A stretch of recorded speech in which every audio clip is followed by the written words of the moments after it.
BRICS, organisasi antar pemerintah yang dibentuk sejak 2006.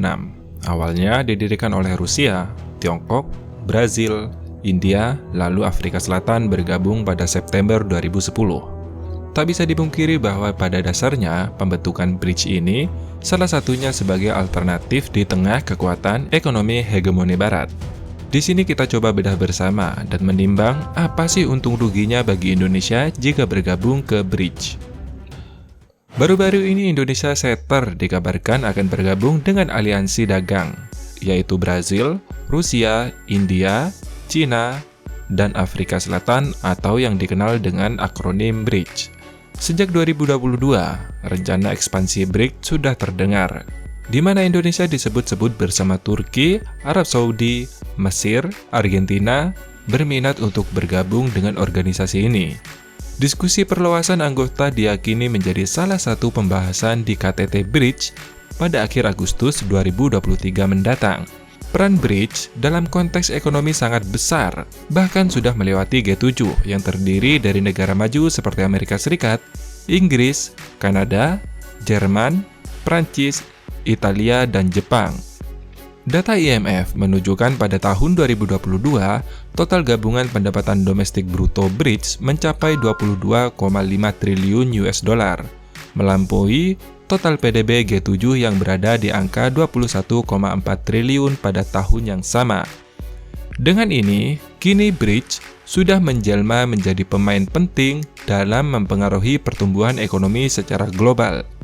Namun timbul pertanyaan besar di benak saya. Kenapa BRICS masih menginginkan Indonesia? Bukankah sudah ada India dan Cina di situ, yang ekonominya lebih besar daripada Indonesia? BRICS mengajak gabung Indonesia bukanlah tanpa alasan. Banyak lembaga internasional seperti ADB atau Asian Development Bank, PricewaterhouseCoopers, perusahaan bank investasi dan jasa keuangan multinasional asal Amerika Serikat pun, Goldman Sachs, bahkan, hasil riset universitas ternama di Amerika Serikat, yakni Harvard University, memproyeksikan Indonesia dan keempat negara ini menjadi yang tercepat pertumbuhan ekonominya untuk satu dekade yang akan mendatang. Menurut para peneliti dari Growth Lab Harvard, demikian dilansir dari laman Universitas Harvard pada 2 Agustus 2023, yakni Cina, India, Indonesia, Uganda, dan Vietnam, diproyeksikan menjadi salah satu negara yang memiliki pertumbuhan ekonomi tercepat dalam 10 tahun mendatang. Dengan menggunakan metodologi ACI atau Economic Complexity Index yang disusun oleh Growth Lab Harvard, dari 133 negara yang dijadikan sampel, ada nama Indonesia yang berada di posisi ketiga. Namun kembali lagi, bagi Indonesia, keputusan untuk bergabung dengan BRICS bukanlah keputusan yang mudah, mengingat ada banyak pertimbangan. Terkait hal ini, kita akan mencoba menimbang keuntungan serta kerugian apabila Indonesia masuk menjadi bagian dari BRICS. Pengamat ekonomi Institute for Development of Economic and Finance, Nailul Huda menilai, jika Indonesia masuk ke anggota BRICS, maka akan semakin mengentalkan perlawanan ekonomi ke negara barat. Ditambah lagi Indonesia saat ini juga merupakan salah satu kekuatan ekonomi global dengan dibuktikannya dengan masuknya Indonesia ke dalam anggota G20. Di mana anggota G20 sendiri merupakan organisasi yang dipelopori oleh Amerika Serikat dan sekutunya. Selain itu, bergabungnya Indonesia dalam anggota G20 sebenarnya juga menunjukkan Indonesia menjadi negara yang berpengaruh di kawasan ASEAN. Hal ini juga ditujukan dari 10 negara di ASEAN, Indonesia menjadi penyumbang PDB terbesar dengan kontribusi 35,4%. Dan juga tidak bisa dipungkiri bahwa pada dasarnya pembentukan BRICS salah satunya menjadi alternatif di tengah kekuatan ekonomi hegemoni Barat. BRICS lahir sebagai forum kekuatan menengah yang terus berkembang dan hadir menawarkan wacana alternatif terhadap dominasi Barat dalam tatanan global. Situasi ini patut menjadi pertimbangan bagi Indonesia, lantaran bisa mempengaruhi hubungan bilateral dengan Amerika Serikat maupun negara-negara Eropa lainnya.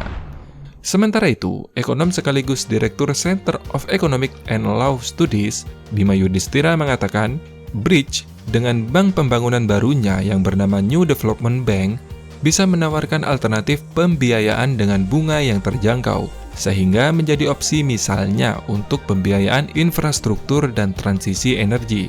Bahkan nih, Indonesia menurutnya bisa mengambil kesempatan mengikuti debt forgiveness atau penghapusan utang, misalnya dari Cina. Tentu, ini sangat menggiurkan, mengingat utang Indonesia ke Cina ya lumayan banyak, termasuk utang BUMN. Hal ini pernah dilakukan oleh Rusia dalam beberapa hari yang lalu, yang telah menghapuskan lebih dari 20 miliar US dollar utang secara historis yang dimiliki oleh negara-negara Afrika. Gimana? Keren banget bukan? Ngiler gak tuh kita? Nah, ini nih, privilege kalau menjadi negara besar. Bakal jadi rebutan untuk dijadikan sekutu, teman-teman. Sebenarnya, gagasan BRIDS ini juga sangat bagus, bro, karena menganut prinsip kesetaraan, tidak seperti kelompok G saat ini, yang bersistem kasta. Jika kelompok G masih menggunakan US dollar, dan tidak tahu tuh patokan nilainya dari mana dalam bertransaksi, maka BRIDS menggunakan mata uang masing-masing anggota BRIDS untuk bertransaksi, namun sistemnya kembali ke sistem lama. Jadi nih, semakin banyak kita menyimpan emas, maka semakin tinggi nilai mata uang tersebut. Kalau begini, adil bukan? Bagi yang belum tahu nih, selama ini sebenarnya US dollar patokannya berdasarkan kredit, di mana semakin banyak digunakan mata uang tersebut, maka nilainya semakin tinggi. Sedangkan dunia saat ini masih bergantung pada minyak, dan raja minyak sesuai yang kita ketahui saat ini, yaitu Arab Saudi. Sedangkan Arab Saudi sendiri, sedari awal melakukan perjanjian dengan Amerika Serikat, jika menjual minyak harus menggunakan US dollar. Nah, di sini nih, titik ketidakadilannya bro. Bagaimana dengan negara-negara berkembang yang tidak memiliki minyak? Pasti sampai kapanpun nilai mata uangnya akan terus rendah.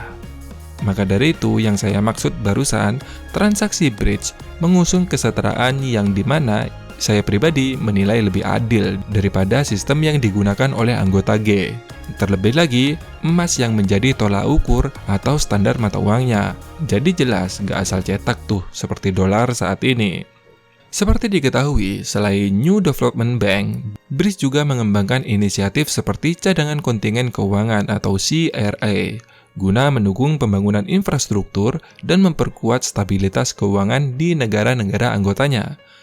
BRIDS juga terus berusaha memperjuangkan kepentingan negara-negara berkembang dan memperluas peran mereka ke dalam pengambilan keputusan global. Menurut Bima, dengan Indonesia bergabung ke BRIDS, potensi kerjasama ekspor ke negara seperti India, Cina, Brazil juga bisa lebih ekspansif. Ditambah lagi, negara-negara tersebut juga memiliki sumber daya alam yang setara dengan kita. Meski demikian, Bima menyebut ada beberapa hal yang perlu dicermati. Sebab, jika Indonesia bergabung dengan BRIDS, maka akan dianggap sebagai pro-Cina dan Rusia. Ini cukup problematis, karena ada konsekuensi juga terhadap renggangnya hubungan ekonomi investasi dengan negara-negara barat, khususnya Eropa dan Amerika. Oleh karena itu, perlu hati-hati pemerintah untuk menjaga politik bebas aktif, apalagi perang Ukraina dan Rusia masih berlanjut. Dikhawatirkan nih, akan ada hambatan dagang yang membebankan ke Indonesia daripada negara seperti Amerika Serikat dan Eropa. Namun kembali lagi, bagaimana menurut teman-teman semua? Apakah kita harus bergabung ke BRIDS? Silakan tulis pendapat kalian di kolom komentar, saya ingin mendengarnya teman-teman. Terima kasih sudah menonton dan sampai jumpa.